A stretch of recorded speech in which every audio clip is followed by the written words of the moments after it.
And in a few moments,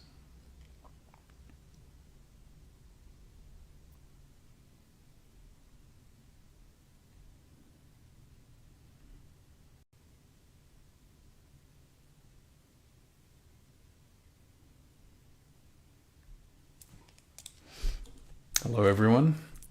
Wow, Oman and Scotland. That's amazing. Hi everyone, and welcome to this IG Live with Dr. Gabor Mate. I'm really excited about having this conversation. Thank you for joining us. In a few moments, he will be joining us. I'm just double checking. Yes. Mate has just sent a request, and I have accepted.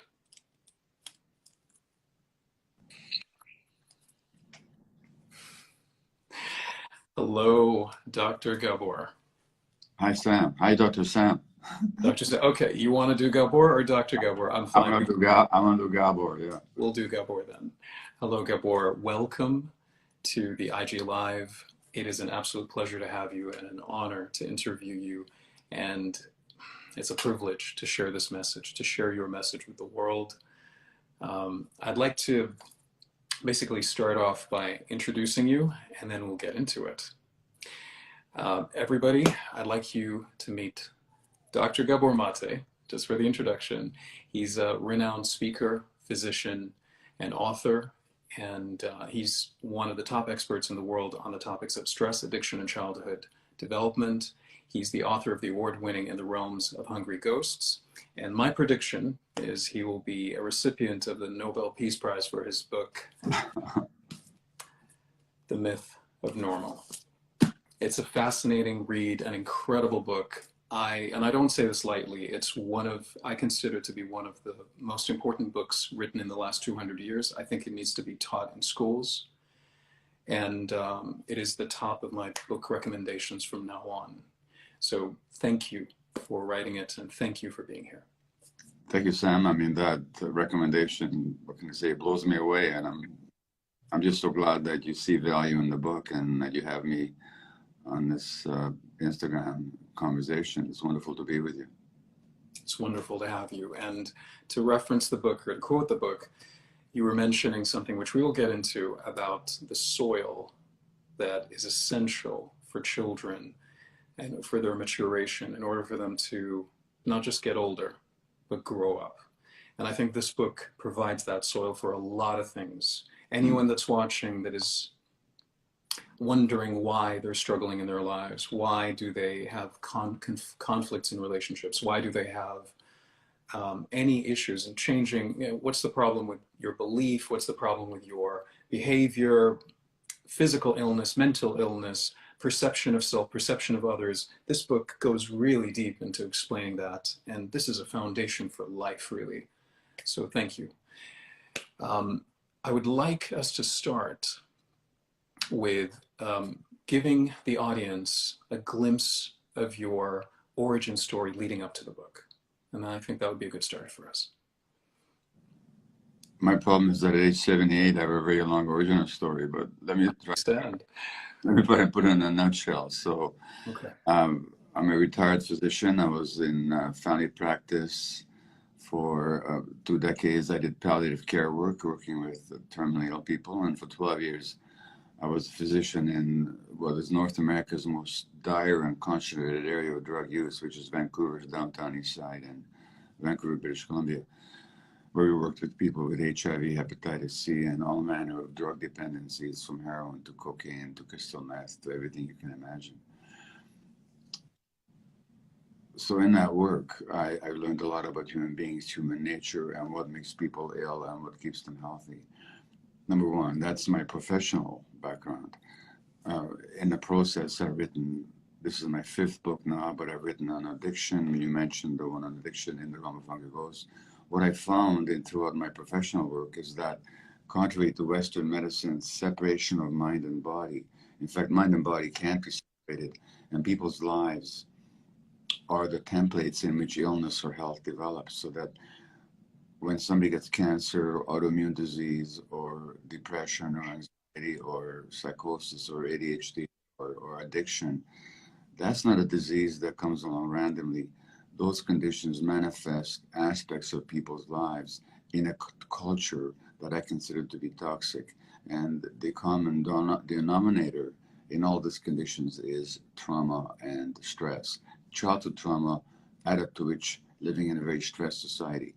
That's my professional background and opinion.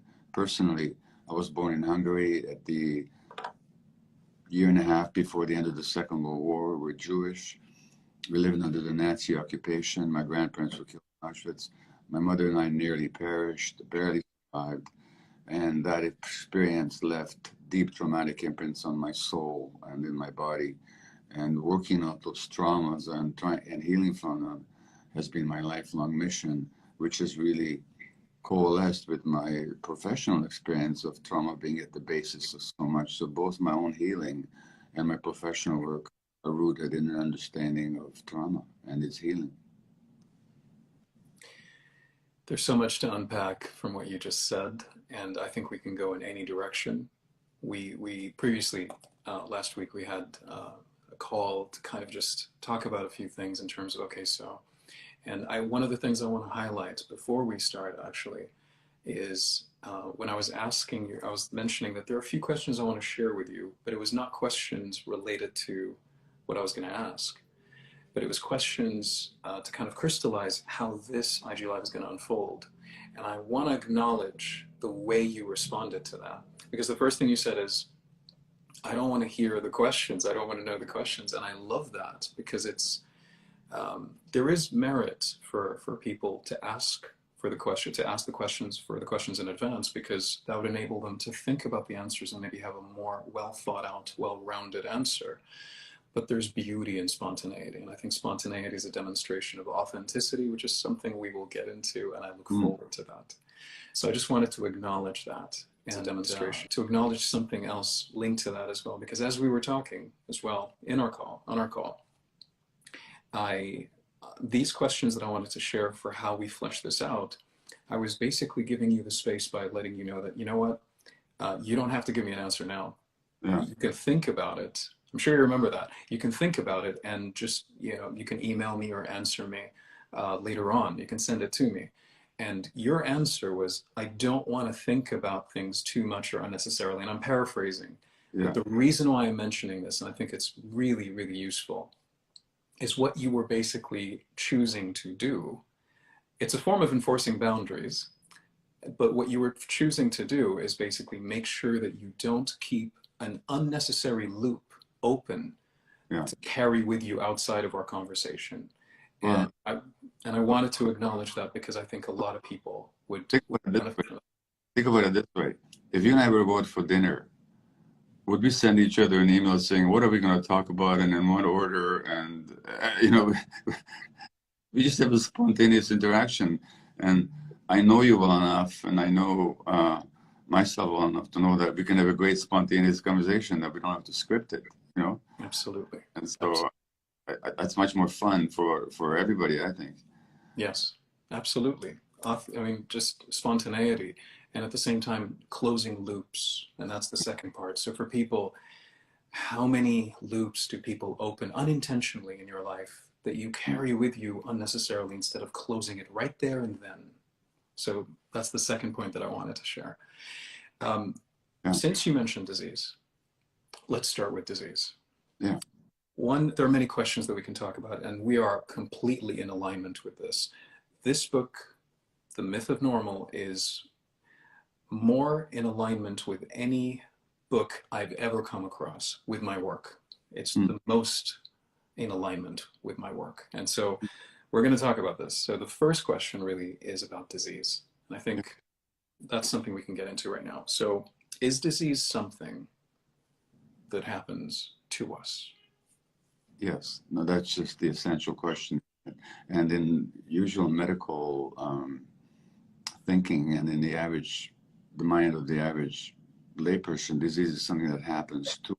And it's this thing that happens to us. So people say, I have multiple sclerosis, or I have depression, or I have cancer. Well, there's an unconscious assumption. And the assumption is that there's this thing called the cancer or the multiple sclerosis or the ADHD, and then there's a me And these are two separate entities, and one of them has the other. So here's a can of sparkling water. I have a can of sparkling water. It's not me. It's not part of me. It doesn't say anything about my life. I can put it down, pick it up, throw it away, drink it, whatever I want. But what if disease is not a thing with a life of its own? See, when you go to a neurologist with multiple sclerosis, you're told you got this kind of multiple sclerosis, and this is its trajectory, this is its prognosis. That's assuming that disease is an independent existence from the individual in whose life it shows up. But what if disease is not this thing that happens to us? What if it's a process that manifests our lives, that reflects our past, that reflects how we relate to ourselves as human beings, that relates to the stresses in our lives, that relates to what we believe about ourselves as people, how we unconsciously, basically. What if it relates to what happened to us as children? Now, it so happens that there's a lot of medical scientific research to show that there's all kinds of antecedents for illness in terms of trauma, in terms of stress, in terms of how you relate to yourself as a human being.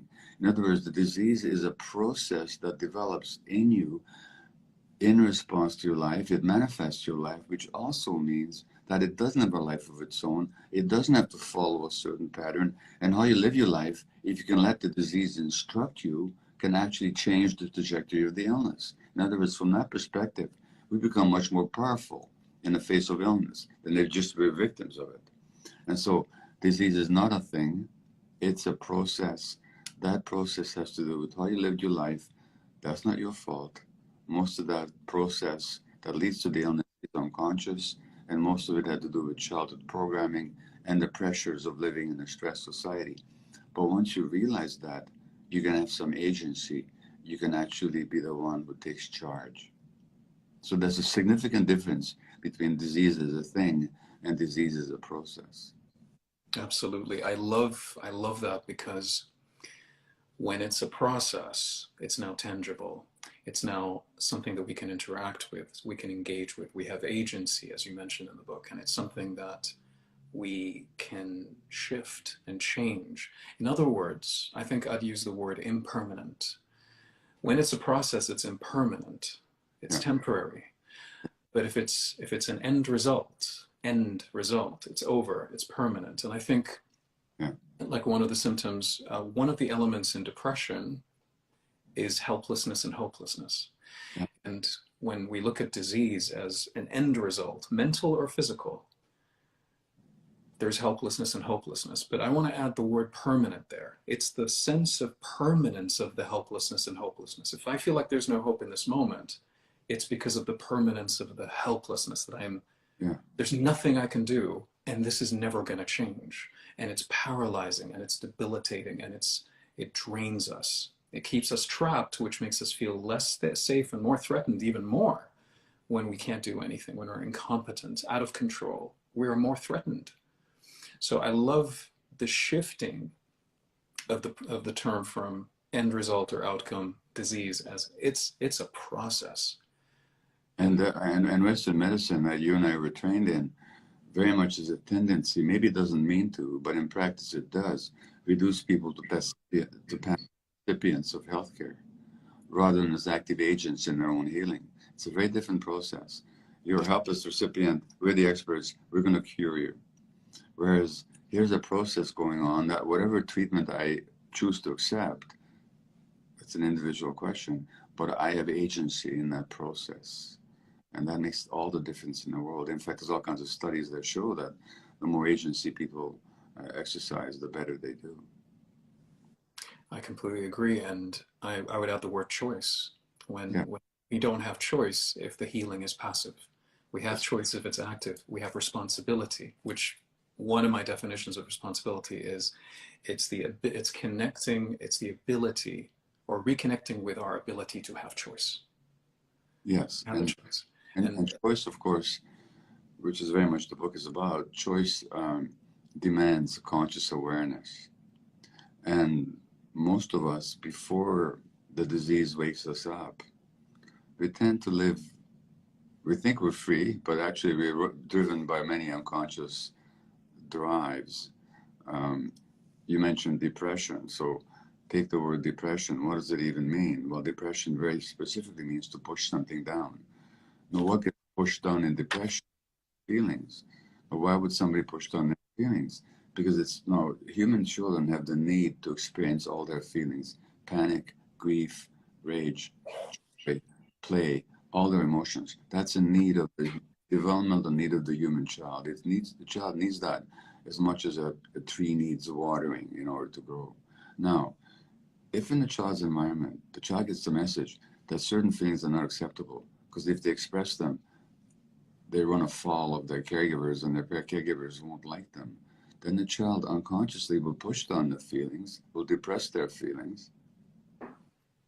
20 years later, they're diagnosed with this so-called disease called depression. Now, once I become conscious that I've been unconsciously suppressing my feelings for fear of being rejected, now I can start experiencing my feelings again, which is one way out of depression. So that this sense of choice is essential. But what is essential for choice is conscious awareness. Absolutely. When we're consciously aware, we cannot solve a problem we don't know exists. Yeah. So it's important for us to become aware of the situation. And this book is your book is a wake-up call. It's really awareness. It's a book about awareness, about what is the myth of normal, what is, and we'll get to that definitely, because the definition of what the book actually is about. So we'll talk about that. But I think it's important to acknowledge, yes, awareness is the first step. Yeah. We need, and without awareness, there is no shift. And we'll get to truth as well, or we might even get into that now.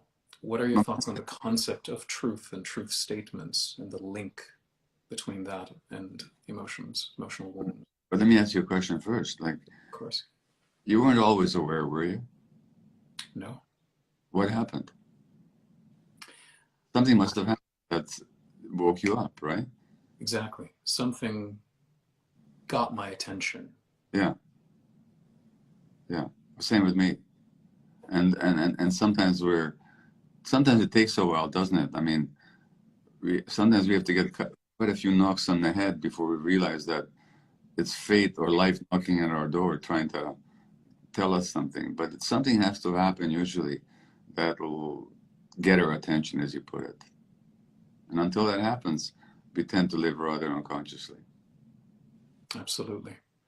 And I think, hopefully, for the people watching, this would be the moment of awareness. No need to do anything or to get anything. We don't need to go through an illness, physical or mental illness. We don't need to have a crisis in order for this to happen.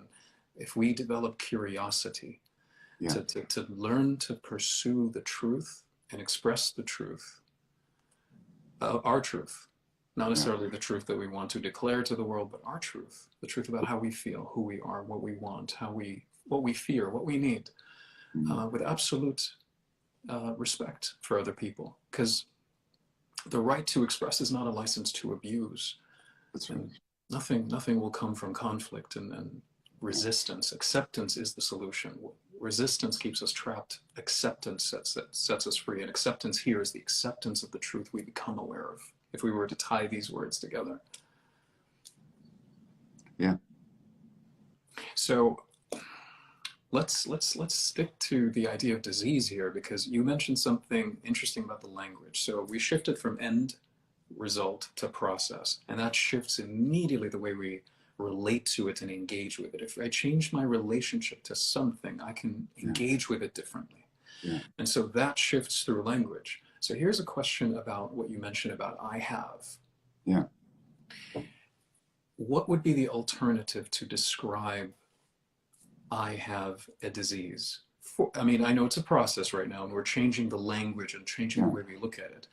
But for someone to describe it out loud for themselves, what's a truth statement here? If it's not I have blank, it is what? Yeah. There's inflammation in my body, perhaps in my skin, perhaps in my lungs, perhaps in my joints, perhaps in my guts. There is. that Okay. my body's experiencing inflammation. That inflammation doesn't come along randomly or capriciously. It reflects something about how I'm living my life. So there's something about how I'm living my life that I need to understand in order to respond to that inflammation, in order to settle it down. And that requires me to look at my childhood and my adulthood. We know that stress increases inflammation. We know that trauma increases inflammation. These are not controversial subjects, although, again, nobody hears about them in medical school. This No. is a strange gap between the science and medical practice. But so, inflammation, there's inflammation in my body, which is a sign of something. My body's trying to tell me something. What will I need to learn from what my body's trying to teach me right now? No, I may accept medical help along the way. Of course. That may be really necessary and helpful and wonderful, but I'm not going to stop at just passively receiving the medical treatment. I'm also going to examine that process that has led to the inflammation. So that's the implication. So if we were, let me rephrase, not rephrase the question, but let me add something, and please do correct me if I'm wrong. Yeah, What if I said, I am experiencing yeah, symptoms that are called blank? yeah. And so my body's getting my attention, and whatever is seeking my attention needs attention. So there's something that needs addressing. What needs addressing that I have been neglecting or I didn't even know existed? Would that be a fair thing to add to that? That's a wonderful way to put it. And so rather than saying, I have this disease called multiple sclerosis, you might say, I'm experiencing inflammation in my nervous system, which is showing up as numbness or blindness or weakness. Um, and I'm going to dive into that experience and learn what it can teach me, even as I undergo medical treatment to the extent that it's necessary and beneficial to me. But I'm going to dive into that experience rather than just resist it and hate it and want it to go away and just try to get rid of it. And, and, It's, and I know people who no longer require medications. They say that when I have a flare-up of rheumatoid arthritis, of multiple sclerosis, for example, I ask myself, oh, how was I stressing myself? And as soon as they find the answer, their inflammation goes away. That's one story. I'm not trying to tell you snake oil I understand. I or, completely or understand. magic answer to everything. But I'm telling you, when people engage with that process in the sense that you put it, I'm experiencing this right now, let me understand the experience, they have tremendous power in affecting that process. Absolutely. We are, by doing that, we're becoming aware. Yeah, We're accepting what we are becoming aware of, what's seeking our attention, and we're yes. approaching it with curiosity in that moment to pursue and understand and completely accept what the truth is. Regardless what the truth is, I'm accepting it before I even receive it because it's the truth. And because I want to work with what's being presented to me to move beyond it. Mm-hmm. One thing to add to that is, again, I'm a huge fan of language, specifically linguistics and how that shifts things. But one thing to add to that is I'm experiencing inflammation in my body is different than I'm experiencing whatever the illness is. Because Yeah, when you say multiple sclerosis, you glorify it, magnify it, you make it intimidating. It's an abstract thing instead of something that's happening. Inflammation is a process. yeah. So you're actually, framing it to support the fact that it's process instead of calling it whatever the illness is. So Well, yes, and as a matter of fact, medical diagnoses, they have certain value as long as we recognize the limitations. They're not explanations of anything. They're descriptions. So let's say, since we're talking about multiple sclerosis, so-and-so has so-and-so has got numbness in their hand and blindness in one eye, temporary blindness in one eye, and they feel very tired. Why? Because they have multiple sclerosis. How do they know they have multiple sclerosis? Because they have blindness in one eye and they have numbness in the hand and they feel weak.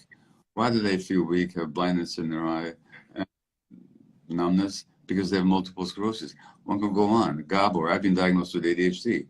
Gabor is ADD. How do we know? Because he tunes out and he has poor impulse control.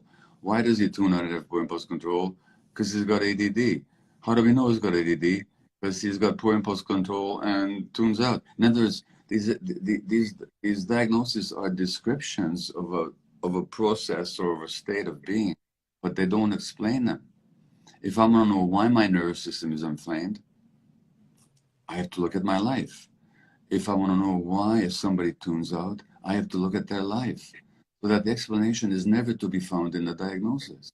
Yes. The diagnosis, at the very best, is an accurate description of some kind of a process. But that's all it is. It's a clue. It's a thread. It's something to follow. It's a breadcrumb in a way. Yes, absolutely. So one thing to add to that is the idea of the emotional component. The emotional component, and this ties into what you're saying, the emotional component is I believe, the most important component, and yet the most neglected in medicine, because we focus on the symptoms. And I just wanted to highlight that once we focus on the emotional component, as you were mentioning in the book, you give attention to the emotional component and you see what needs to be done. Things begin to shift. The body begins to respond differently.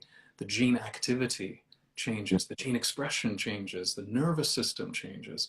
And a lot of people don't realize this or think about this, but the nervous system is the key. If you want to heal, we need to heal the nervous system, because the nervous system governs everything else, including the immune system and everything else. Yeah. And what we're doing with tackling the emotional component is removing these thorns from the nervous system so it can do its job. Yeah. And the autonomic nervous system. So, as we know, there's the voluntary nervous system that allows me to pick up this soda can or put it down. It's voluntary, it's by volition. Choose to do it. The autonomic nervous system, which regulates the well-being and functioning of our viscera, of our hearts, of our guts, of our hormonal apparatus, of our gonads, of our livers, of our spleens. The autonomic nervous system, which means that it's autonomous from conscious control, that's highly affected by emotions, as anybody knows, because you can talk about what happens. You get scared. What happens to your guts? They start running. When you feel under stress, there's tension in your belly and in your chest. That's the autonomic nervous system, and that's very much affected by emotions, particularly unconscious emotions. So that, yes, we have to ease and restore the healing capacities of our autonomic nervous system that controls our viscera. And we do that in part by dealing with our emotions, especially the unconscious ones. Speaking of emotions, I just remembered you were mentioning a connection between anger and the immune system, since we're talking about this.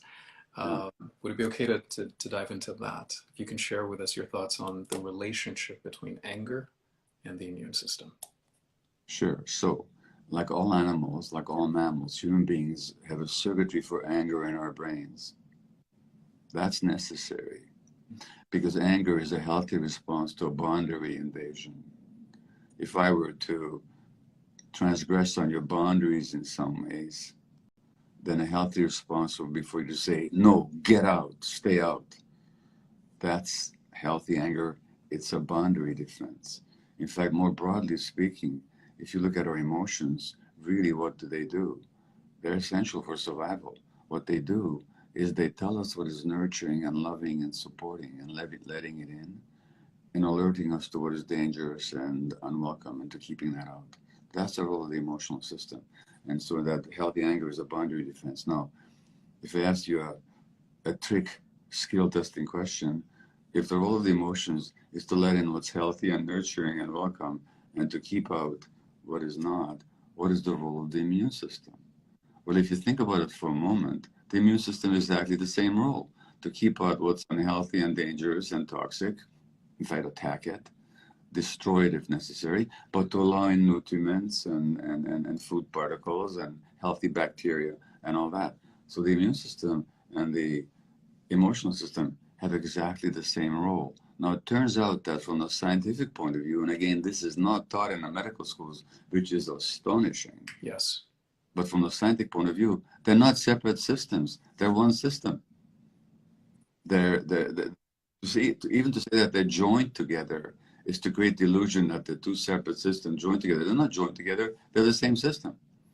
And there's a whole new science, when I say new, 50, 60 years old, that studies the unity of all. It's called psychoneuroimmunoendocrinology, which shows the unity of the immune system and the emotional apparatus, our hormones, and our nervous systems. Now, it also means when I repress my healthy anger, because as a child, I was told that angry, good kids don't get angry. And the message I received was, angry little kids don't get loved. Then in order to belong to my parents and to maintain that relationship, I repressed that healthy anger. And if I keep doing that all my life, that can suppress the immune system, which can result in malignancy, or turn the immune system against me, just like anger can turn against me in the form of self-loathing and self-hatred. The immune system turns against me in the form of autoimmune disease, where our own immune system attacks the body it is supposed to protect. That's as simple as all that. And there's all this scientific evidence for it. And again, so unfortunately, this evidence is ignored in medical practice. Talking about the idea of needs and what you were mentioning about the child learning as an adaptation, learning that acceptance is conditional, which is disastrous for the maturation of the child. Yes.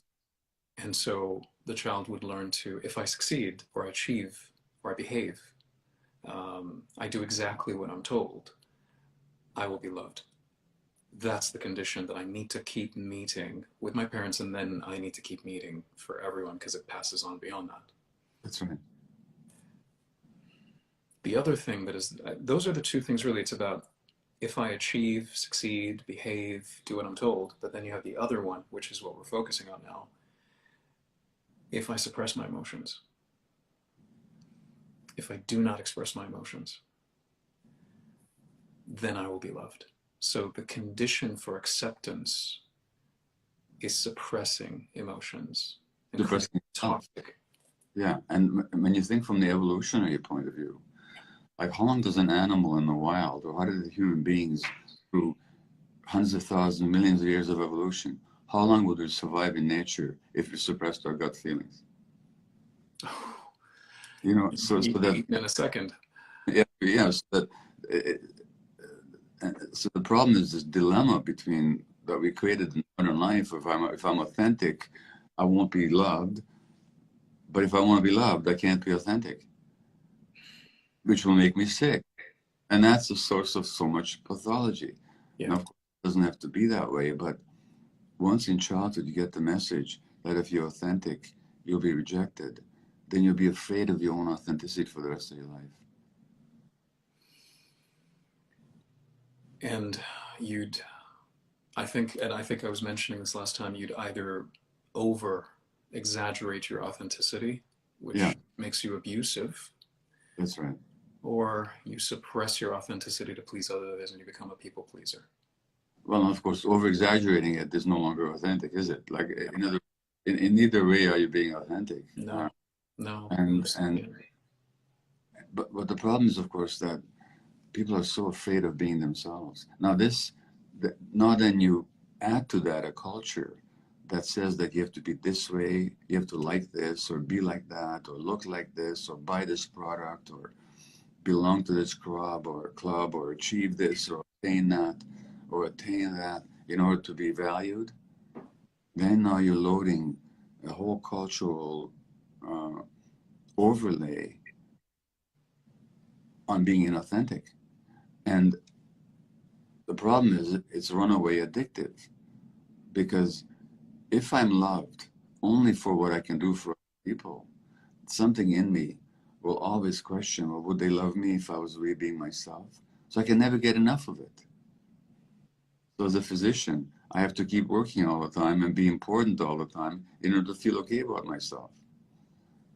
That's And exhausting. so that it's runaway addictive when you're trying to meet the need from the outside that can only be satisfied from the inside.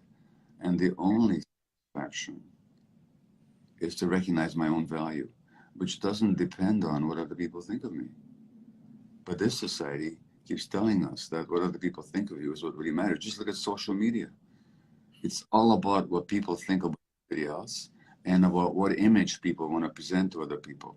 As my friend Peter Levine, the psychologist, says, internet is like Botoxing the whole population.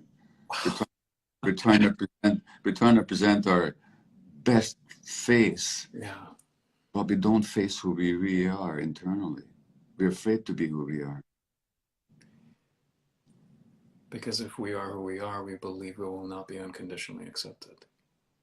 Exactly. And we go back to that. Yeah.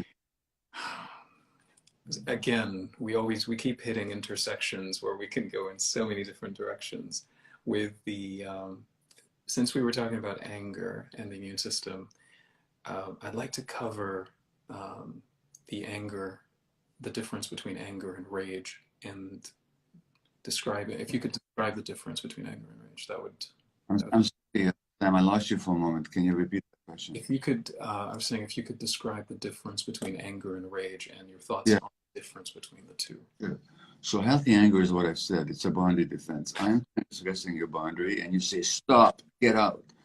As soon as I've stopped and I've got out, then the healthy anger has no more purpose for hanging around. It's done its purpose. It's a response to the present moment. Mm. Rage is very often a reaction to the past. So let's say you call me a name, which I experience as demeaning. Now, if I have this wound, traumatic wound inside myself, that I'm not valuable and not respectable because I don't respect myself, then when you don't respect me, then it triggers all this suppressed rage that I've been carrying all my life for not being respected. And rather than being healthy anger saying, stop, get out, you know, I'll go on and say, Sam disrespected me. Everybody disrespected me. He did it last week. He'll probably do it again next week. And as you go into a rage state, rather than that anger expressing itself and then leaving the scene when it's no longer needed, the brain collects more and more rage circuits. So you would talk about an epileptic fit. You know what happens in an epileptic fit is you get an electrical abnormality, which then triggers more and more electrical activity in the brain, which results in a seizure. Well, we also talk about fits of rage, don't we? Yeah. And it's the same process where the uh, where the rage circuitry recruits more and more circuitry to make it bigger and bigger and bigger. Now, if the repression of healthy anger is a risk factor for malignancy and autoimmune disease, which it is, that uncontrolled rage is a risk factor for strokes and heart disease. So in the aftermath of a fit of rage, literally your risk of a heart attack or a stroke doubles for the next 2 hours because your blood pressure goes up, your arteries constrict, and you have more clotting factors in your blood. So anger is a very delicate thing. There's that healthy version of it, the suppression of which is a source of pathology, but then rage, which is its exaggerated and inappropriate version, is equally dangerous to our health, not to mention to our mental health and to our relationships. And I'm somebody talking from personal experience. I had these fits of rage, and I noticed two things. One is, even I was engaging in a fit of rage, I knew that it wasn't right. Something in me knew it, but I just couldn't stop it. Number one. And the more rageful I got, the more rageful I got. Hmm. So that's the difference between healthy anger and rage. So you were mentioning anger and then you mentioned healthy anger. So I just want to make that distinction. The anger and rage have been clearly described right now, but is there a distinction to be made between healthy and unhealthy anger in isolation of rage, or it's that separation between rage and anger that you Well, just rage is what I call unhealthy anger. Got it. Okay. Okay. Just wanted to create that distinction for people. Yeah, yeah, Um, so another distinction I think would be important for people in terms of definition is the difference between repression and suppression. I think that would be yeah, really useful for them as well. yes. So again, if I'm a child at age 2 who throws a temper tantrum, by the way, kids do at age 2. In our stupidity, we call that the terrible twos. There's nothing terrible about it. It's just a natural phase. When the child is frustrated, they have no impulse regulation. And when people are frustrated, they get aggressive. I mean, any adult, when they're frustrated, they start kicking the tires of the car, or they start taking their anger out on the dog, or yell at their spouse or something. Not, I'm not endorsing that. I'm just saying frustration leads to aggression. So that child is frustrated. And maybe legitimately because you, as the father or the mother, didn't give the kid a cookie before dinner that they wanted, and nor should you. But their response is, oh, you know. Now, if you can hold them in their rage and say, oh, you're really angry at mommy and daddy because you're not getting a cookie. Yeah. You really wish you had that cookie. Yeah. They move through that rage and they let go of it. But if they get the message that mom and daddy can't handle that anger, that if you're angry, you're going to be banished from their presence or you're going to be disapproved of, then to protect that relationship with mom and dad or with the parent, the child will repress the anger. Repressing means you push it below the level of consciousness. And you do that chronically enough, that becomes your lifelong pattern. And again, these are the people that end up with all manner of illnesses as adults. Now that's repression. Suppression is when you don't push the anger below the level of consciousness, you just push it down. That's maybe necessary sometime. For example, in certain situations, it might not be very wise for you to express anger even though it's there, so you suppress it. But the studies show that even the suppression of anger is a stressful experience. So take something like James Baldwin, the great American writer, said that to be a black in the United States is to live in a state of suppressed anger all the time. Because so many times you're facing injustice, inequality, prejudice, um, racial, what can I say, insults. Yeah. But if you're angry, American society is very scared of black anger. So it's a real problem. The studies show that even the suppression of anger, in other words, you're aware of the anger, but you can't express it, that's also stressful. So there's these two levels of distancing from anger. There's the repression, which is very unhealthy, but there's the suppression. The suppression, if it's incidental, like if a cop pulls me over and talks to me in a hostile way, I might be angry, but my wise choice is to suppress that anger and be very polite and cooperative. But if I have to do that all the time, that's unhealthy as well. In fact, there was an American study that showed that they looked at 2,000 American women over 10 years. Those women that were unhappily married and didn't express their feelings were 4 times as likely to die as those women who were unhappily married and they talked about their feelings. Wow. Talk about emotional suppression Yeah, and the impact on what that does. Because it's a lot of work. It's exhausting to yeah, hold back on something. I don't want to be too graphic, but it's like feeling nauseous and holding yeah, in the vomit, which is the poison that needs to come out. yeah, Keeping the poison is harmful, but the work to hold back on something that is natural to be released is yeah. exhausting. Yes, the analogy that we give in the book is if you're in a swimming pool and you have a big beach ball and you try and push it under the water. Well, you can do that for a while, but it takes a lot of energy. So if anybody's ever experienced anger, anger is not just a thought in the head, it's a whole visceral experience of tension in the belly and the chest and the muscles being tight. Try not to feel that, how much energy it would take to push that under the level of conscious awareness. That energy that you're spending in suppressing your emotions or repressing them costs you. That's life energy that Absolutely. that is deprived from your vitality. Just like, you know, it's a badge of honor for a lot of men around the world in different cultures Yeah. to not cry, to